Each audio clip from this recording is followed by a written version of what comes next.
History is usually taught as something serious. Names, dates, battles, empires rising and falling. But beneath that polished surface lies another version of history. One that is strange, uncomfortable, and sometimes almost unbelievable. A version that rarely makes it into textbooks. Because not everything humanity has done makes sense. In fact, some things are so bizarre that if you heard them without context, you would probably laugh and say that can't be real. And yet, it is. Everything you are about to hear in this video actually happened. No exaggeration, no myths, no fiction. These are real moments from the past, created by real people who genuinely believed they were doing the right thing. Let me ask you something. Have you ever thought that people in the past were wiser than us? That they lived simpler, more grounded lives? That they understood the world in ways we no longer do? The truth is far more complicated. People in the past were just like us. Curious, fearful, hopeful, and often completely wrong. They experimented with medicine they didn't understand. They followed social customs without questioning them. They trusted inventions simply because they were new. And sometimes those choices led to results that feel almost absurd today. There was a time when people believed that not bathing was healthy. A time when radioactive products were sold as wellness treatments. A time when children were placed in cages outside apartment windows for fresh air. And a time when human remains were consumed as medicine. None of this was considered strange back then. It was normal. That is what makes history so unsettling, because the line between reasonable and ridiculous is often only visible in hindsight. This video is not here to mock the past. It is here to understand it. To step into a world without modern science, without reliable information, without the knowledge we now take for granted. When you see history through that lens, even the most bizarre ideas begin to make sense. And perhaps the most uncomfortable realization of all is this. One day, people in the future may look back at our time and feel the same disbelief. They may question our habits, our beliefs, our confidence. They may wonder how we didn't see what now seems obvious to them. So tonight we are taking a slow journey through time to uncover 10 bizarre historical facts that sound like jokes, but are undeniably real. This is not a fast video. It is meant to be experienced patiently. Dim the lights, settle in, and allow the past to unfold, one strange truth at a time. Because history is not just the story of progress, it is also the story of mistakes, of strange ideas, and of humans trying to make sense of a world they barely understood. And our first story begins on a quiet street before sunrise, with a man holding a long wooden stick, whose job was to wake the entire city. When waking up was someone else's job, imagine a city before sunrise. The streets are quiet, the air is cold and heavy, gas lamps flicker weakly against stone walls. There is no sound of engines, no hum of electricity, no glowing screens. Most of the city is still asleep, but one man is already awake. He walks slowly down the street, carrying a long wooden stick. Sometimes the stick is tipped with a small knob of rubber. Sometimes it is simply bare wood polished smooth by years of use. He stops beneath a window, looks up, and taps, tap, tap, tap. Not too hard, not too soft, just enough to wake the person inside. This man is not a servant, he is not a guard, he is not a beggar. This is his profession. He is a human alarm clock. And for thousands of people during the Industrial Revolution, this was the only reliable way to wake up on time. A world without alarm clocks. To understand how such a strange job could exist, we must first forget something we take completely for granted. Timekeeping. Today, time surrounds us. Clocks on our phones, clocks on our walls, clocks on our wrists, Alarms that can be set weeks in advance, but for most of human history, precise timekeeping simply did not exist. Before the 18th and 19th centuries, life followed natural rhythms. People woke with the sun. They slept when it grew dark. Work was dictated by daylight, seasons, and weather. But everything changed with industrialization. Factories began operating on strict schedules. Workers were expected to arrive at exact times. Late arrivals could mean lost wages or losing your job entirely. And yet, affordable alarm clocks were rare, unreliable, or non-existent. So society did what it has always done when faced with a problem. It invented a solution, even if that solution seems absurd to us now. The rise of the knocker-up. In Britain and parts of Ireland, this profession was known as the knocker-up. The name was simple and literal. Their job was to knock people up, meaning to wake them. Every morning, long before dawn, knocker-ups walked the same routes, memorizing which windows belonged to which clients. Each person paid a small weekly fee. In return, they were guaranteed to be awake on time. Payment depended on location and difficulty. Upper floors cost more. Heavy sleepers cost more. Some knocker-ups used long sticks. Others used pea shooters to fire dried peas at windows. The sound was sharp, precise, and difficult to ignore. And no, they did not leave until the job was done. A tap alone was not enough. The knocker-up waited, watching, listening. They would not move on until they saw a curtain shift or a light flicker on.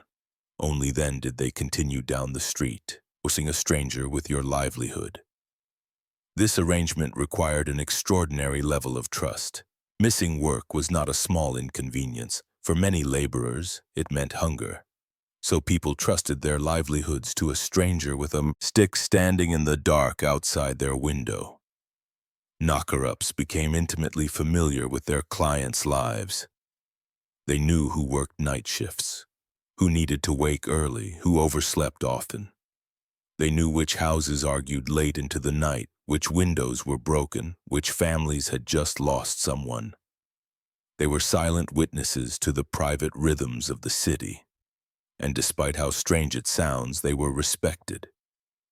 Reliable knocker-ups were valued members of the community.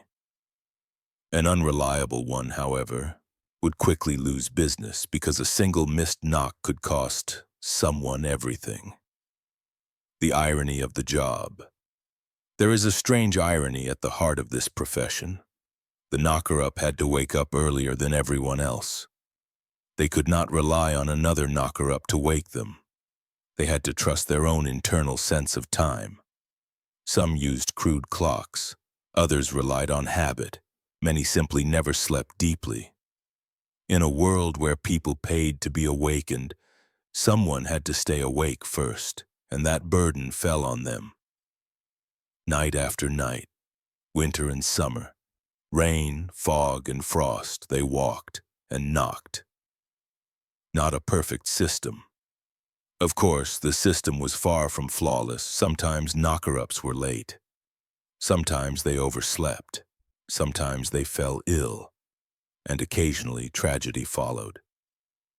There are recorded cases of workers missing shifts being punished or dismissed entirely because their knocker-up failed to arrive.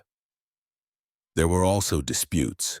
Clients accused knocker-ups of skipping windows. Knocker-ups accused clients of lying. In dense neighborhoods, knocking for one person could wake several others. Not everyone appreciated that, and yet the job persisted for decades. Because there was no better alternative. The beginning of the end. Eventually, technology caught up. Alarm clocks became cheaper, more reliable, more widely available. By the early 20th century, the profession began to disappear. Factories encouraged workers to buy clocks, cities modernized, electricity spread. The knocker-up faded quietly from the streets. There was no ceremony, no farewell.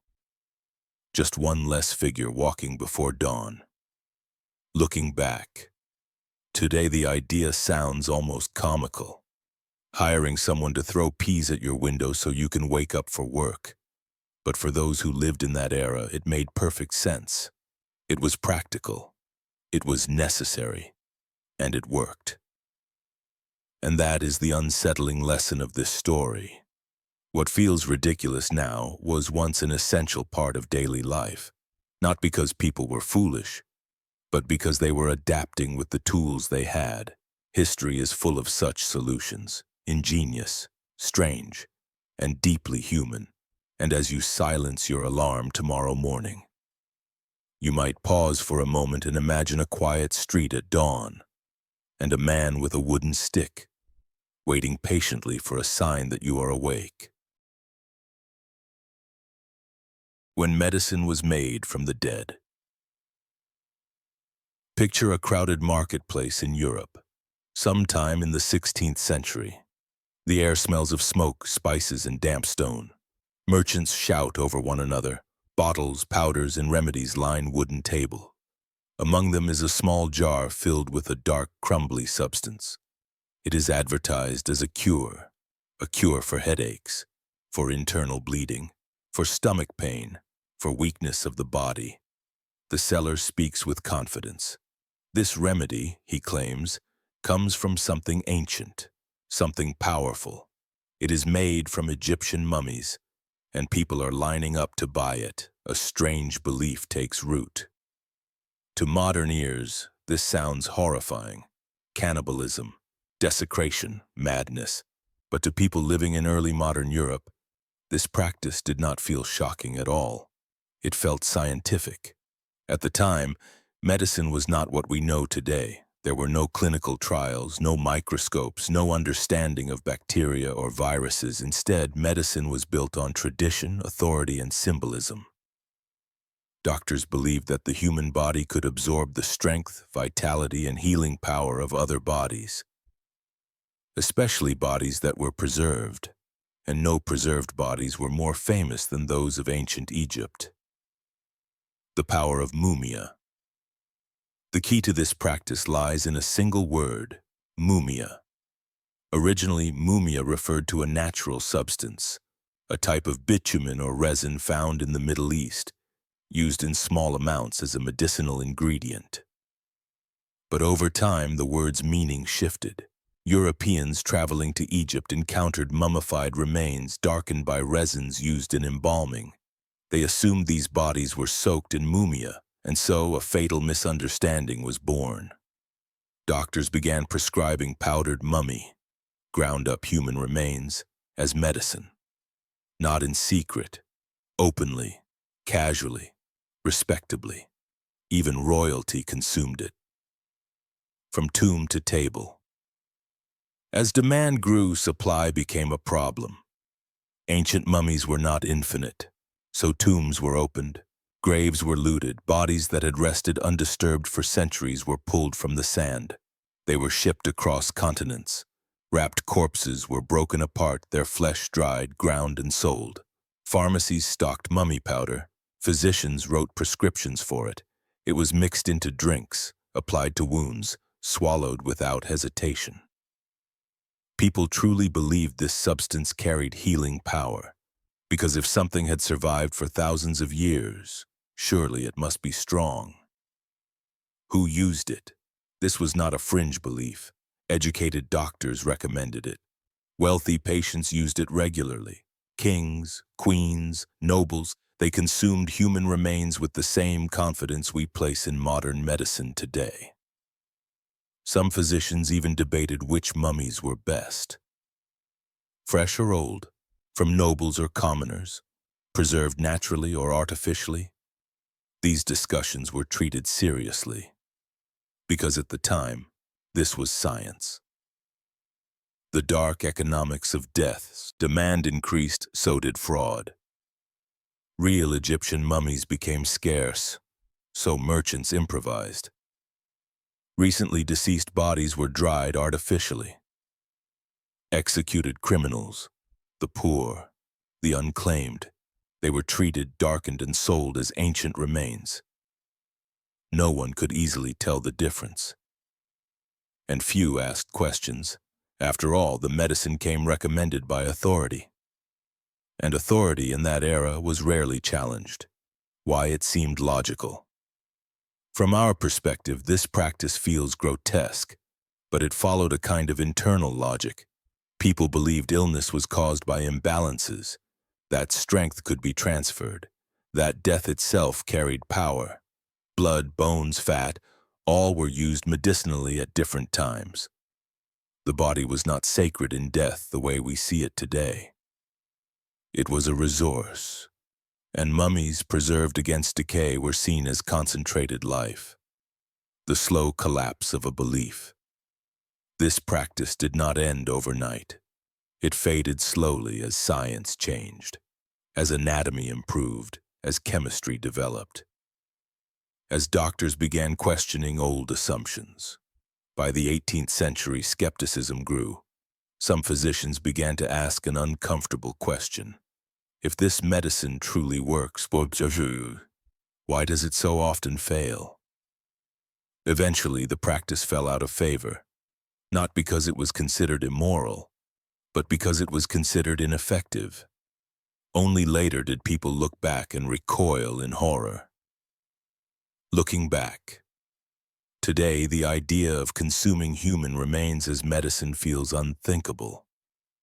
And yet, for hundreds of years, it was considered reasonable, necessary even. This story forces us to confront something unsettling. Knowledge does not always move forward in a straight line. What feels obvious now was invisible then. And what we trust today may one day seem just as bizarre. History does not judge gently, it waits, and when enough time has passed, it reveals how thin the line truly is between wisdom and delusion. And as strange as this story is, it is far from the most disturbing belief humanity has embraced. Because next we will look at a practice involving children, designed with good intentions, and that now feels impossible to defend. A practice that placed infants in cages and called it care. When children were raised in cages outside windows, imagine standing on a quiet street in a European city in the early 20th century. The buildings are tall and close together. Brick walls rise several stories high. Laundry hangs from balconies. Windows line the streets like watchful eyes. Now look up. Outside one of those windows, several floors above the ground, there is a metal cage. Inside the cage is a baby, wrapped in blankets, lying still, exposed to the open air. No adult is outside with the child. No safety net waits below. And yet to the parents inside the apartment, this scene represents good parenting, because they believe they are doing exactly what science demands. A new fear in a crowded world. At the turn of the 20th century, cities were growing faster than ever before. Industrialization had drawn millions into urban centers. Families moved into cramped apartments. Sunlight was scarce, fresh air even more so, and with overcrowding came disease. Tuberculosis, influenza, rickets, respiratory infections that spread easily and killed quietly. Doctors began to notice a pattern. Children who spent more time outdoors seemed healthier. They coughed less. They grew stronger. They survived more often. Fresh air, doctors concluded, was essential to life. And for many families living in cities, fresh air was something they simply did not have. So once again, society searched for a solution. And once again, it found one that now feels deeply unsettling. The rise of the window cage. The idea was deceptively simple. If children needed fresh air and parents lived in apartments, then the air would have to come to the child. Inventors designed metal cages that could be bolted directly to apartment windows. These cages extended outward, hovering above the street. They were large enough for an infant or toddler to lie or sit inside. Parents placed their children into these cages for hours at a time. believing the exposure would strengthen their lungs, improve their health, and protect them from disease. This practice was not hidden. It appeared in newspapers, in parenting manuals, in advertisements. Some doctors actively recommended it. Science, authority, and trust. To understand why parents accepted this, we must understand the power of medical authority at the time. Doctors were among the most trusted figures in society. Their words carried enormous weight. When physicians declared fresh air essential, parents listened, and when inventors claimed to provide a safe method, few questioned it. The cages were marketed as sturdy, secure, modern. They represented progress. In a world terrified of disease and this solution backed by science felt reassuring, even if it meant placing a child in a cage several stories above the ground. Daily life with a child in a cage. For families who used them, window cages became part of the daily routine. Children were fed, bundled up, and placed outside to nap. Mothers continued household chores inside. They could see the child through the window. They could hear if the baby cried. To them, the child was not abandoned. The child was breathing healthy air. Neighbors grew accustomed to the sight. Rows of cages appeared on apartment buildings, silent symbols of parental care as it was understood at the time. What feels shocking to us now felt responsible then. The risks no one wanted to see. Of course, the dangers were real. Metal fatigued, bolts loosened, weather changed suddenly, a strong wind, a faulty installation, a moment of distraction, and the consequences could be fatal. While documented accidents were relatively rare, the potential for disaster was undeniable, but risk was weighed differently then. Infant mortality was high, disease was an ever-present threat, parents feared sickness more than falling, and when fear dominates decision-making, logic bends. The role of class and space. It is important to note that window cages were largely an urban phenomenon. Wealthier families with gardens or balconies had alternatives. Poorer families in crowded apartments did not. For them, the cage was not a luxury. It was access to what doctors claimed was essential for survival. In that context, refusing the cage could feel like negligence. The quiet disappearance. As cities changed, so did medical understanding. Vaccinations improved. Housing standards evolved. Playgrounds and parks expanded. Gradually, the window cage fell out of favor, not because it was officially banned everywhere, but because it no longer felt necessary. Parents stopped using them. Manufacturers stopped producing them. And slowly the cages vanished. They were unbolted, stored away, forgotten. Looking back, today photographs of children in window cages circulate online as curiosities. They provoke shock, disbelief, outrage. How could anyone think this was acceptable? We ask. But history rarely offers simple answers. Parents were not cruel. They were frightened. They were responding to the best information they had in a dangerous world. This story reminds us that good intentions do not guarantee good outcomes, that trust in authority can blind us, and that progress often carries risks we only recognize later.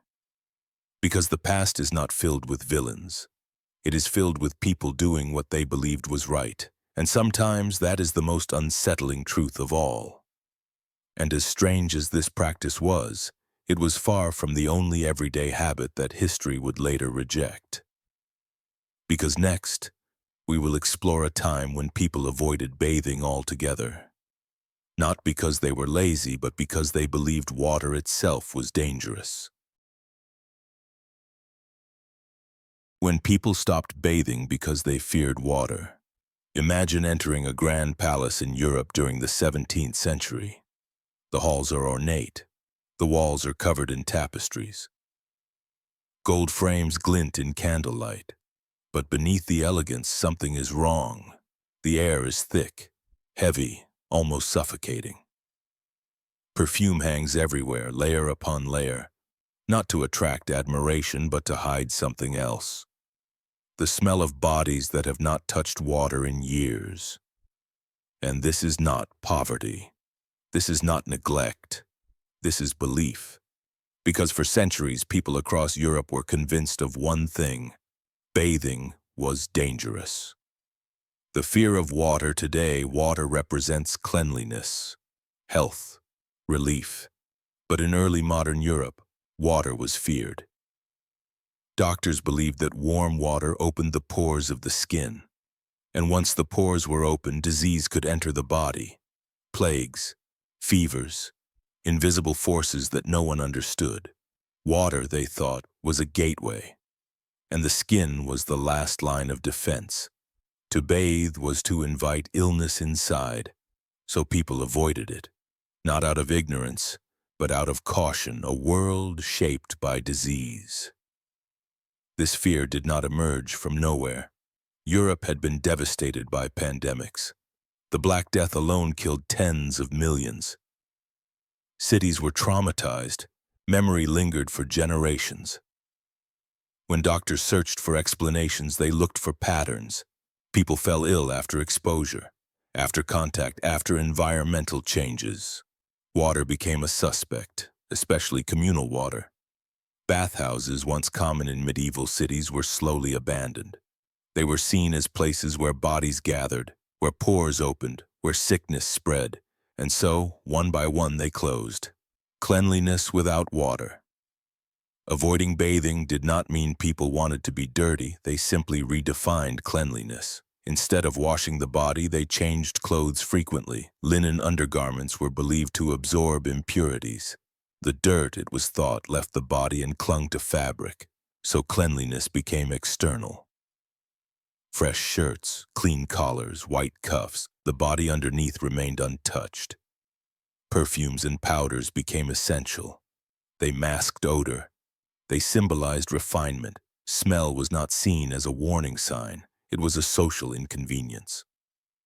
Even the powerful avoided bathing. This belief was not limited to common people. Kings and queens followed it faithfully. Louis XIV of France reportedly bathed only a handful of times in his life. Queen Elizabeth I was said to bathe once a month. Whether she needed it or not, doctors praised such restraint. Water was for drinking, not for soaking.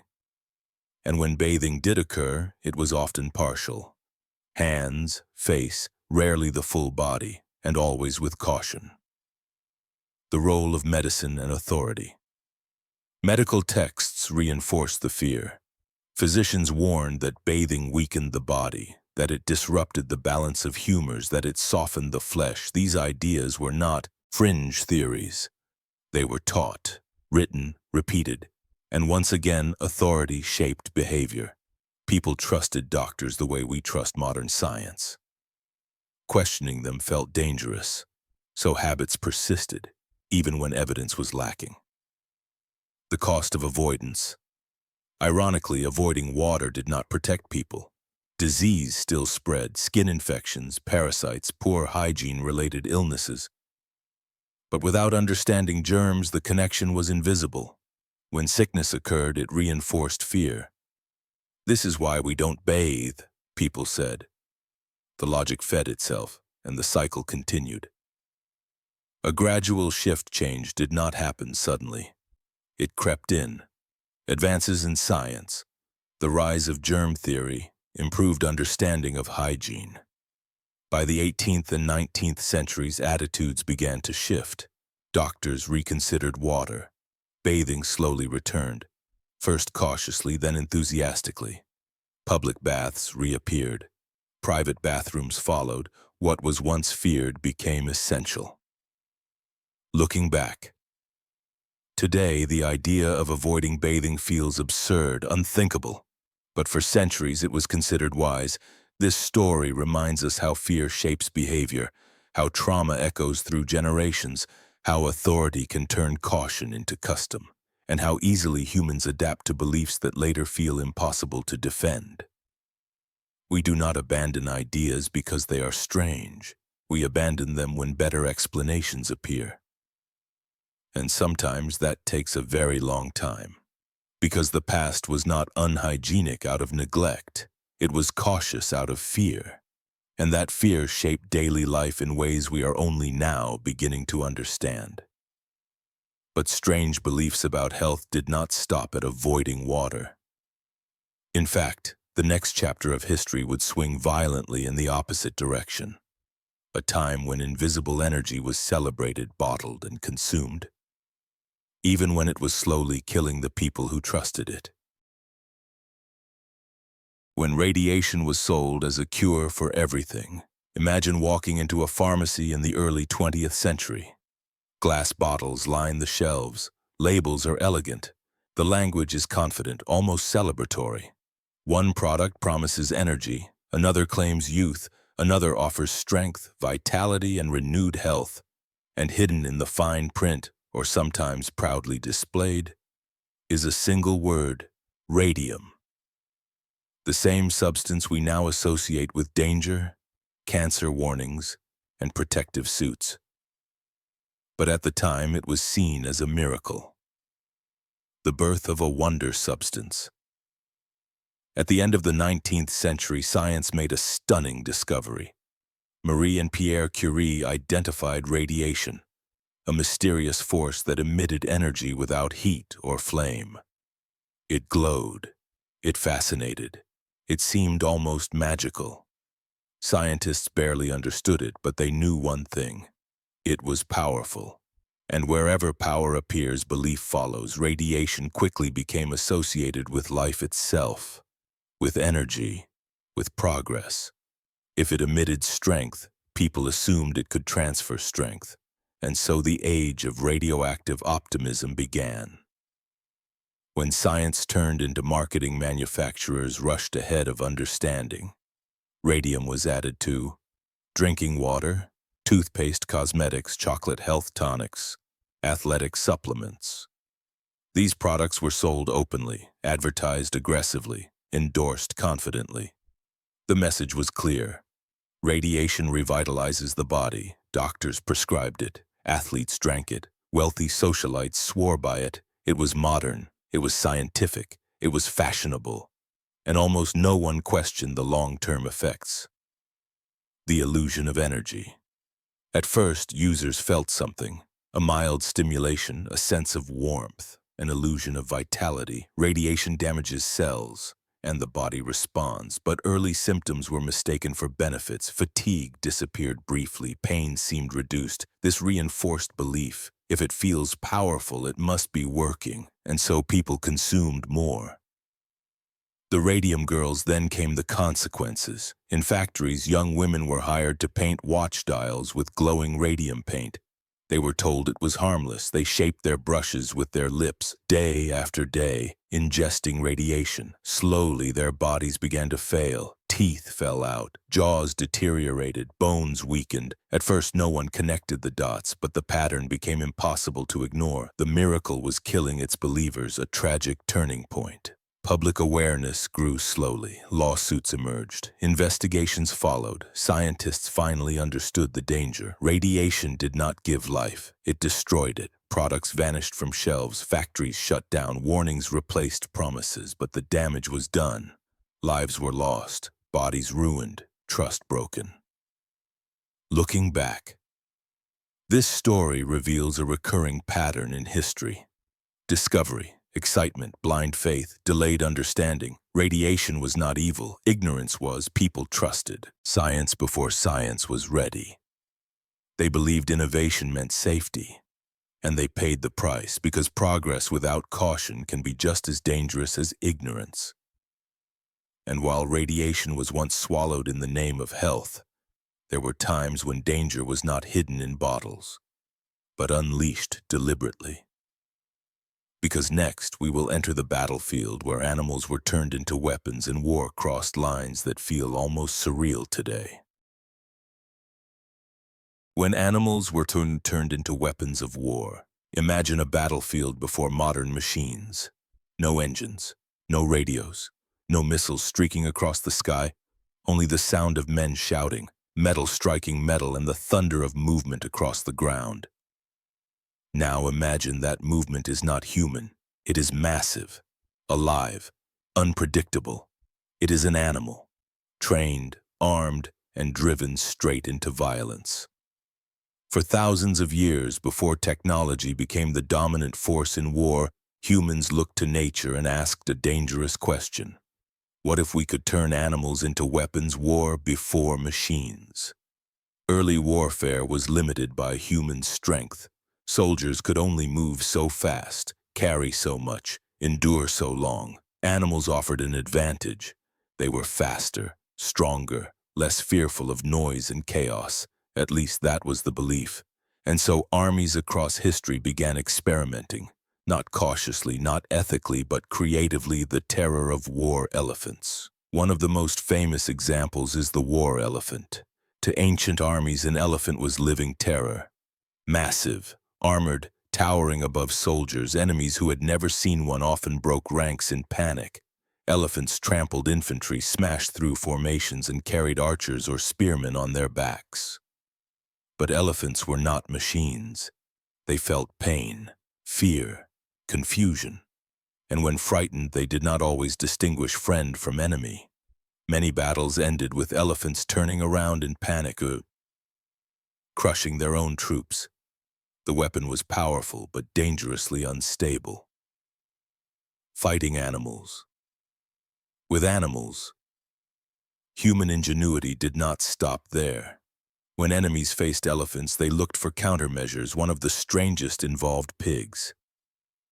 Ancient sources describe armies releasing pigs, sometimes set on fire, into the path of charging elephants. The screaming terrified the elephants. They panicked. They fled, not because of strategy, but because animals, like humans, are governed by fear. Victory was sometimes decided by which animal broke first. Smaller creatures, darker ideas. Animals were not only used for force, they were used for fear. Cats were launched over city walls carrying incendiary devices. Snakes were hurled into enemy ships. Bees were released into enclosed spaces. In some cases, animals carried messages, in others, explosives. They did not choose sides. They did not understand the cause. They were simply used. The cold logic of war. Why did this happen? Because war encourages a specific kind of thinking. If something can give an advantage, it will be used. Ethics come later, if they come at all. Animals were resources, tools, assets. Their suffering was secondary. In the chaos of battle, few paused to question it. When experiments went too far. As technology advanced, the ideas became darker. In the 20th century, militaries experimented with animals carrying bombs. Dogs trained to run under tanks, birds tested for guidance systems, marine mammals trained for surveillance. Some of these programs worked briefly. Many failed catastrophically. Animals returned to their handlers. Explosives detonated early. Control was lost. Once again, the problem was the same. Living beings do not behave like machines. The moral reckoning. Over time, public discomfort grew. Images surfaced. Stories leaked. Questions were asked. Was victory worth this cost? Gradually, most militaries abandoned such practices, not purely out of compassion, but because technology replaced them. Machines were more reliable, more predictable. Animals were no longer needed. Looking back. Today, the idea of weaponizing animals feels deeply disturbing, and yet for centuries it was considered normal, necessary. This story reminds us that war does not only change borders, it changes values. It pushes humanity to justify actions that would be unthinkable in peace, and it leaves behind questions that history never fully answers. Because when survival is at stake, the line between ingenuity and cruelty becomes dangerously thin. And as unsettling as this chapter of history is, it is not the last time humans chose suffering in the name of appearance and status. Because next we will step away from battlefields and into drawing rooms. where fashion itself became deadly and beauty demanded blood. When fashion literally killed people. Imagine entering a lavish ballroom in the 18th century. Candles glow from every corner. Music drifts through the air, silk rustles as people move. The room is filled with beauty, towering hairstyles powdered white. Dresses so wide they barely fit through doors, corsets pulled tight beneath layers of fabric. Everything looks elegant, refined, perfect. And yet, hidden beneath the elegance, people are struggling to breathe. Some will faint before the night is over, some will collapse days later. A few will not survive at all. Because in this era, fashion was not just uncomfortable, it was dangerous. Beauty as a social obligation for much of history, clothing was not only about protection or modesty, it was a language. What you wore announced your wealth, your class, your morality, your worth, and for women especially, appearance was not a choice, it was an obligation. To be fashionable was to be respectable. To fall behind trends was to risk social exclusion. So people endured pain, silently, proudly, because suffering when dressed in silk was seen as virtue. The corset, shaping the ideal body. No garment symbolizes this more than the corset. Designed to shape the torso, the corset promised an ideal figure. A narrow waist, an upright posture, an image of discipline and grace, but achieving that shape required force. Tight lacing compressed the ribcage, organs were pushed downward, breathing became shallow. Young girls were introduced to corsets early, their bodies molded while still growing. Over time, damage accumulated, ribs deformed, lungs restricted, digestive organs displaced. Doctors observed fainting spells, chronic pain, and long-term organ failure. Yet the corset remained. Because the body was expected to adapt to fashion, not the other way around. Fainting as a feature, not a bug. Women fainting became so common that it was considered normal. Some even carried smelling salts as part of their wardrobe. Fainting was not a medical emergency. It was a social event, a sign of delicacy, of refinement, of femininity. To struggle under fashion's weight was proof you were wearing it correctly. Dresses that turned into traps, the danger did not stop at corsets. In the mid-19th century, skirts expanded dramatically. Crinolines, steel or whalebone frameworks held dresses out in massive domes. They were beautiful and deadly. These wide skirts caught fire easily, especially in candlelit rooms. A brush against a flame could ignite layers of fabric in seconds. Women were trapped inside their own dresses, unable to escape as fire raced upward. Thousands died this way. Fashion journals mourned them. But trends barely changed. Poison in the wardrobe. Some dangers were invisible. One of the most popular colors of the 19th century was a vibrant green. It was striking, luxurious, modern. It was also toxic. The pigment used to create it contained arsenic. Dresses, gloves, wallpaper, all infused with poison.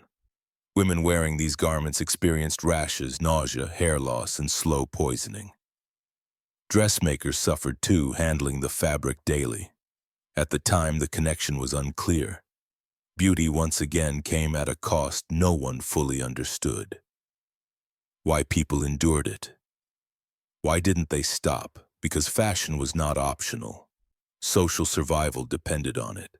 Marriage prospects, reputation, economic security. To reject fashion was to reject society itself. And so people endured pain that modern eyes found unimaginable. They adapted. They normalized it. And they paid the price quietly, the slow shift toward reform. Eventually, criticism grew. Doctors spoke out. Women's rights movements questioned expectations. Practical clothing gained support. Change came slowly. Corsets loosened. Skirts narrowed. Fabrics became safer, not because beauty lost importance, but because life demanded compromise. Looking back. Today, We look at these fashions with disbelief. How could anyone accept such suffering? But history teaches us something uncomfortable. People do not suffer because they are forced to. They suffer because suffering is normalized, because it is rewarded, because it is expected. And fashion, more than most forces, has the power to turn pain into prestige. This story is not about vanity. It is about pressure, the quiet, constant pressure to conform. And as deadly as fashion once was, there were times when danger wasn't worn, but slept through. Because next we will explore a time when people didn't sleep the way we do now.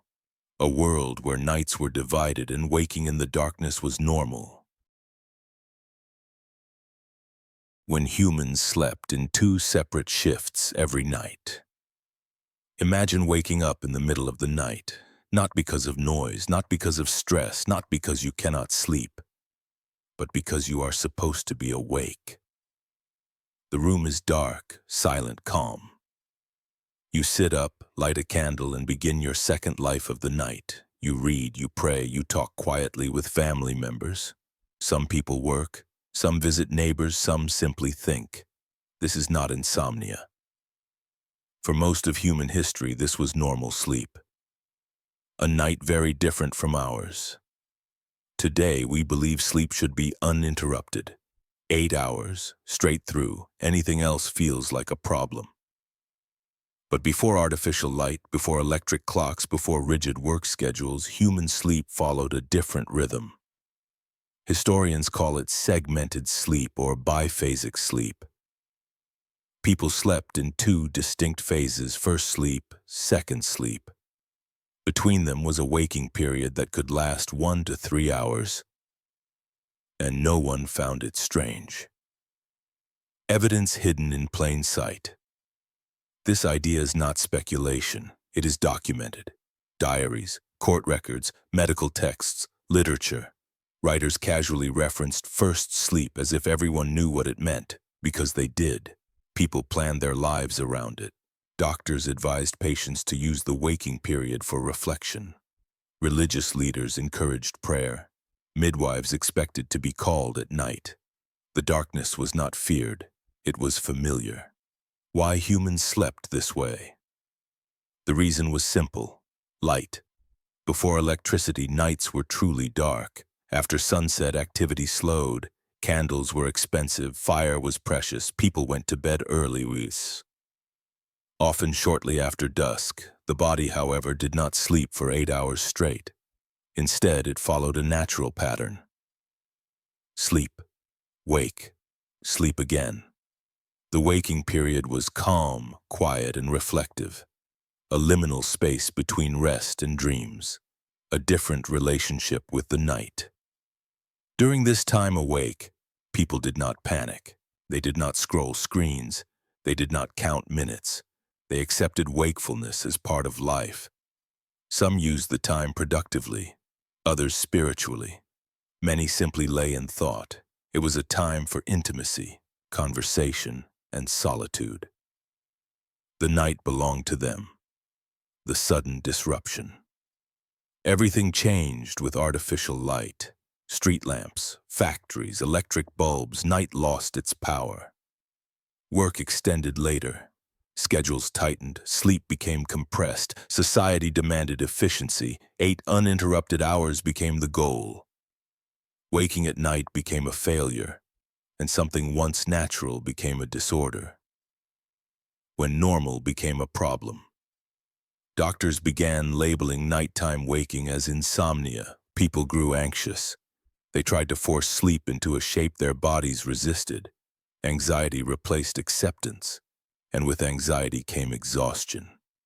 Modern sleep struggles may not be new problems, but old rhythms forced into new systems. Looking back, this story challenges a modern assumption that there is only one correct way to sleep. For thousands of years, humans slept differently, not worse, just differently. And perhaps some of our nighttime restlessness is not broken, but inherited. Because when society changed faster than biology, something was lost. And as we move forward, it is worth remembering, not every modern discomfort is a personal failure. Sometimes it is history echoing through the body. And as strange as sleeping in shifts may sound, there were places in history far more unsettling than a quiet night awake. Because next we will step into institutions built to treat the vulnerable, places that became entertainment instead. When mental asylums became public attractions, imagine a Sunday afternoon in 18th century Europe. Church has ended. The streets are busy. Families are looking for entertainment. Some head to markets, some to taverns. Others choose something far more disturbing. They line up outside a large stone building, pay a small fee, and step inside. Not for care, not for education, but to watch suffering. They have come to visit a mental asylum. Madness as a spectacle. In the early modern world, mental illness was poorly understood. There were no clear diagnoses, no effective treatments, no compassion grounded in science.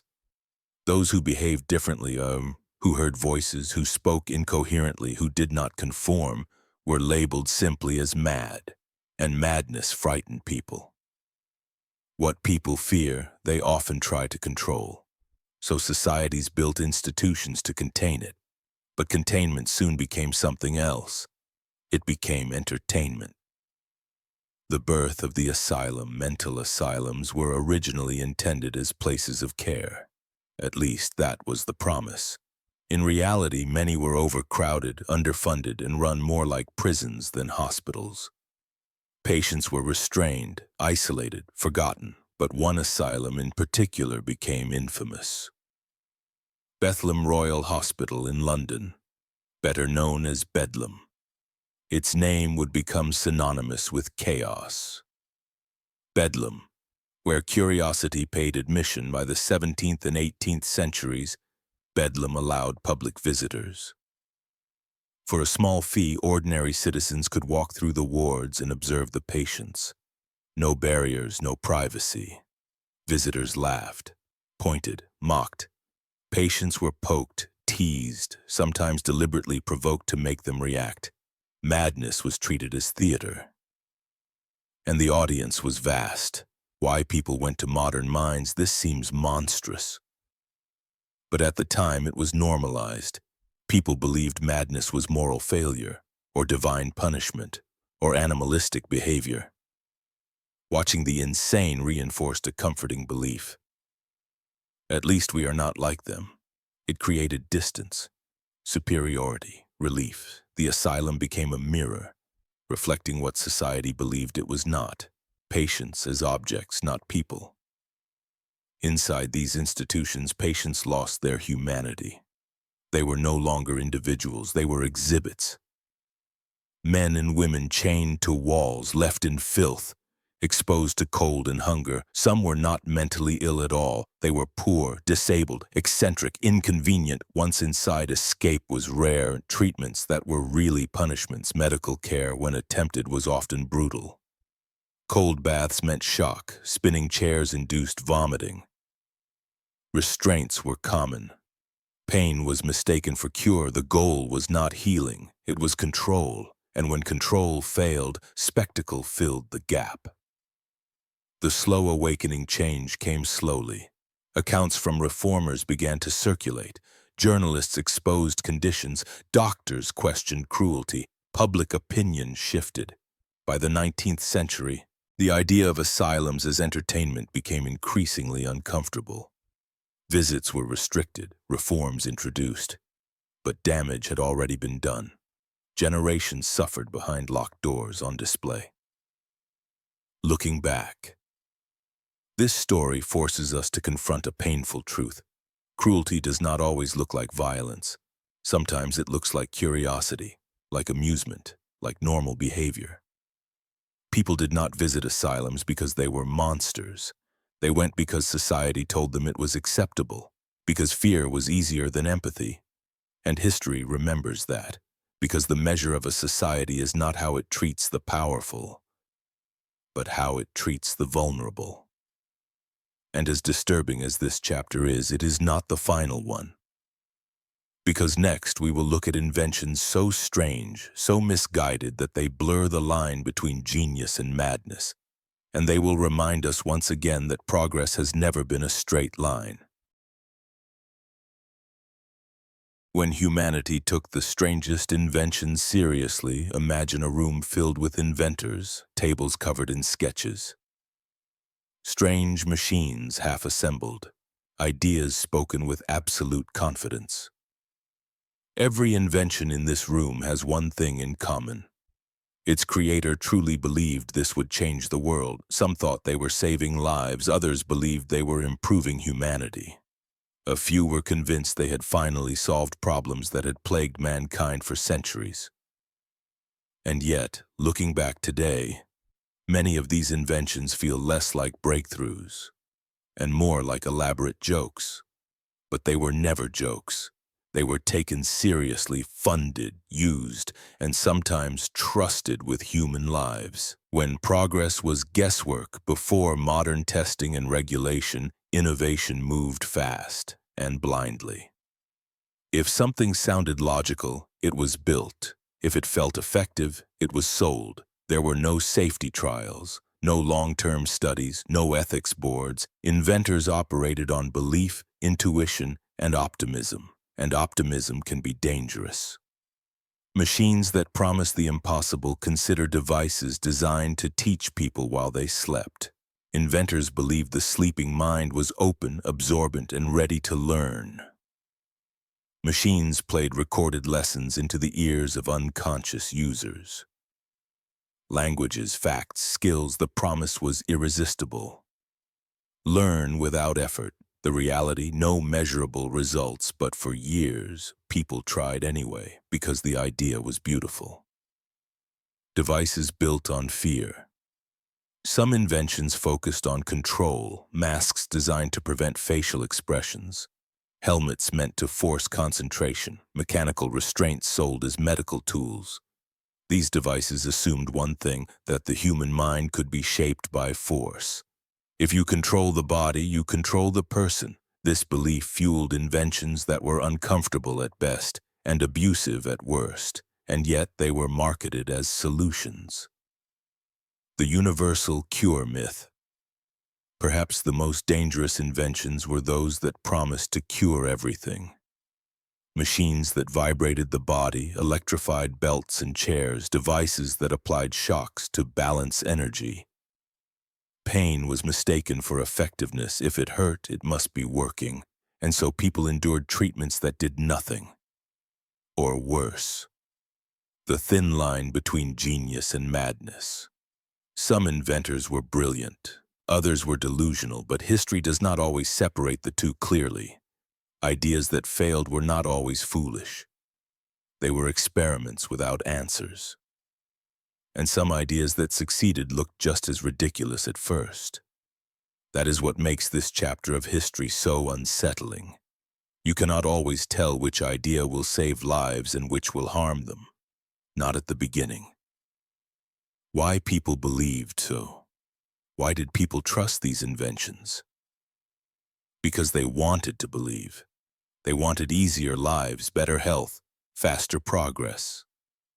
And when authority supports an idea, belief spreads quickly. Advertisements use scientific language. Doctors endorsed products, institutions legitimized experiments, and skepticism lagged behind hope. The cost of trial and error progress has always been expensive, not just in money but in human suffering. For every successful invention, countless others failed quietly, and some failed loudly, with injuries, with deaths, with consequences that lasted decades. But those failures are rarely celebrated. They are hidden in footnotes, forgotten.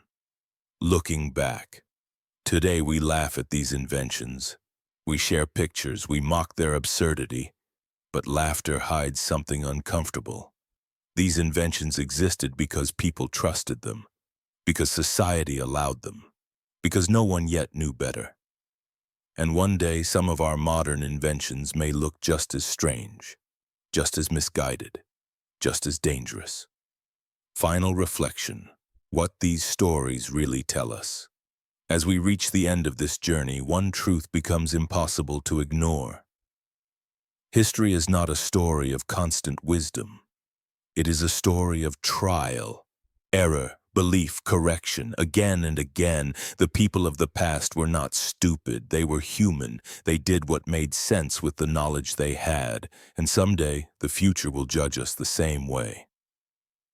Because progress is never clean. It is strange, messy, and often uncomfortable.